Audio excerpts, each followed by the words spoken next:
ప్రార్థనా సమయం అనే ఆధ్యాత్మిక కార్యక్రమానికి మిమ్మల్ని అందరినీ ప్రేమతో ఆహ్వానిస్తూ ఉన్న నేటి ధ్యానము కొరకు ఎఫెసీలకు రాసిన పత్రిక 4వ అధ్యాయం నుండి 29వ వచనం చదువుకుందాం.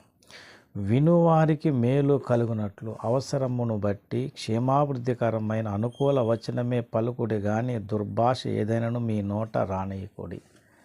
ప్రభునందు ప్రియమైన దేవుని బిడ్డలారా, ఈ చదివిన లేఖన భాగములో ఒక మాట మనం గమనించాలి. అవసరమును బట్టి అన్నాడు. ఈ మాటను బట్టి మనం జాగ్రత్తగా ఆలోచన చేస్తే మన విశ్వాస జీవితంలో ముందుకు సాగాలన్నా, మన ఆత్మీయ జీవితం అన్ని విషయాల్లో కాపాడుకుని వర్ధిల్లాలన్నా మనం కొంచెం వివేకముతో ఆలోచించవలసిన విషయం ఏంటంటే అవసరమును బట్టి మనం ఏదైనా చేయుటకు ముందుకు రావాలి. అవసరాన్ని బట్టే అక్కడ మనం ఏదైనా మాట్లాడటం, మనకున్న పరిస్థితులు ఏదైనా కానివ్వండి, అవసరాన్ని బట్టి మనం ఏది చేయాలన్నా, అవసరాన్ని బట్టి ఏది మాట్లాడాలన్నా, అవసరాన్ని బట్టి ఏదైనా చెప్పాలన్నా, అంటే అవసరమును బట్టే ఏదైనా చేయగలిగేటట్లు మనం ఉంటే మన ఆత్మీయ జీవితాన్ని అన్ని విషయాల్లో కట్టుకోగలుగుతాం, అంటే కాపాడుకోగలుగుతాం. అంటే అనవసరమైన వాటి మీద దృష్టి పెట్టకుండా, అనవసరంగా అక్కడ మనం ఏది మాట్లాడకుండా, అనవసరంగా ఏ విషయాల్లోనికి జోక్యం చేసుకోకుండా అవసరము బట్టే మనం ఏదైనా చేయగలుగుతాం. ఇది మనం గమనించాలి. అంటే మన భక్తి జీవితానికి ఈ లక్షణం అనేది చాలా ప్రాముఖ్యం. అంటే మనం ఈ విధంగా మనం ఆలోచించి జాగ్రత్త పడితే ఏ విషయంలో కూడా మనం పొరపాటు చేయకుండా జాగ్రత్త పడగలం. కాబట్టి ఆత్మీయంగా మన వర్ధిల్లటలో ఈ లక్షణం మనకు అందరికి ఉండాలి. అవసరమును బట్టి, అంటే ఏదైతే మన అవసరం ఉందో, అక్కడ ఏదైతే మనకు అవసరమై ఉందో, ఏదైతే అవసరం అనేది తెలియజేయబడింది, దాన్ని బట్టే మనం ఏదైనా పని చేయటానికైనా, మాట్లాడటానికైనా, చెప్పటానికైనా ప్రతి విషయంలో కూడా మనం ముందుకెళ్ళాలి. అలా వెళ్ళినప్పుడు ఆ అవసరాన్ని బట్టి ఆ పని అక్కడ జరుగుతుంది కాబట్టి అది మనకు మేలు అవుతుంది. అవసరాన్ని బట్టి మనం మాట్లాడుతున్నాం కాబట్టి అది దీవెన అవుతుంది. అవసరాన్ని బట్టి మనం చెప్పగలం కాబట్టి అనేకులకు ఆశీర్వాదం అవుతుంది. కాబట్టి మనం చెప్పేది, మనం చేసేది, మనం మాట్లాడేది మేలుగా, దీవెనగా, ఆశీర్వాదకరంగా ఉండాలంటే అవసరమును బట్టి అన్నాడు. కాబట్టి మన ఆత్మీయ జీవితంలో అవసరాన్ని బట్టి మనం ఏదైనా చేయగలిగేటట్లుంటే అనవసరమైన వాటి మీదకు మన దృష్టి వెళ్ళకుండా జాగ్రత్త పడగలుగుతాం.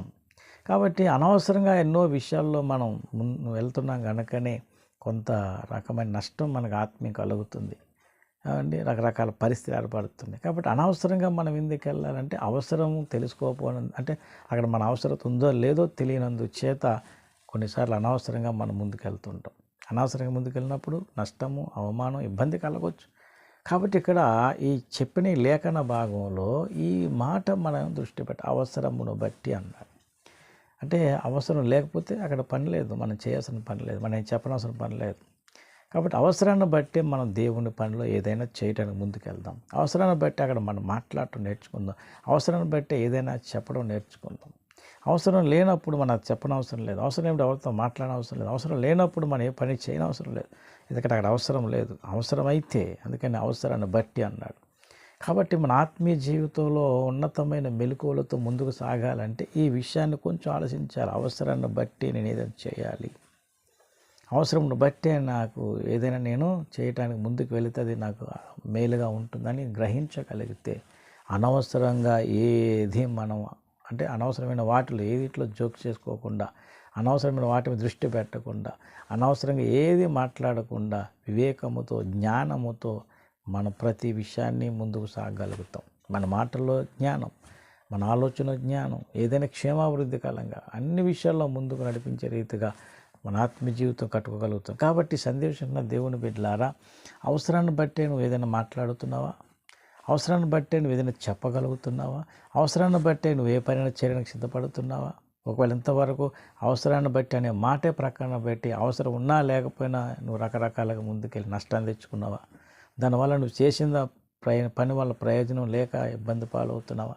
ఈరోజైనా వివేకముతో ఆలోచించు. అవసరాన్ని బట్టి నువ్వు మాట్లాడు, అవసరాన్ని బట్టి ఆ పని చేయి, అవసరాన్ని బట్టి నువ్వు ఎవరికైనా చెప్పు.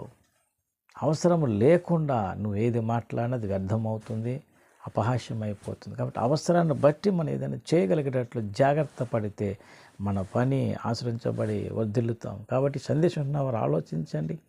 అవసరం బట్టి నువ్వు ఏదైనా చేయగలుగుతున్నావా? అనవసరంగా దేన్నైనా చేసి బాధపడుతున్నావా? ఆలోచన చేద్దాం. మన అవసరతను అంటే మనకున్న అవసరాన్ని బట్టి ఏ విధంగా నేను అడుగులు వేయాలో నేర్చుకోగలిగితే తప్పకుండా పరిశుద్ధాత్మ దేవుడు మనకు సహాయం చేస్తాడు. కనుక ఈ సందేశం ఉన్నవారు ఆలోచించి దేవుని సహాయం కొరకు కోరినట్లయితే అవసరాన్ని బట్టి మనం ఏ పనిని చేయగలుగుతాం. అట్టి కృప దేవుడు మీకు నాకు దయచేయను గాక. ఆమేన్. ప్రార్థన చేద్దాం. పరిశుద్ధుడైన మా తండ్రి, సర్వాధికారి, సర్వశక్తిమంతుడా, అవసరమును బట్టి మేము ఏం చేయాలన్నా, అవసరాన్ని బట్టి మేము ఏదైనా మాట్లాడాలన్నా అనే విషయాలు మాకు తెలియపరిచాకనుక నీ స్తోత్రాలు చెల్లిస్తూ ఈ సందేశం అందరిలో ఫలింపజేసి ఘనత మహిమ ప్రభావాలు మీరే పొందమని యేసయ్య పరిశుద్ధ నామముని ప్రార్థన వేడుకుంటున్నాను తండ్రి. ఆమేన్. అందరికీ వందనములు. దీన్ని దీవించి ఆస్వాదించును గాక. ఆమేన్.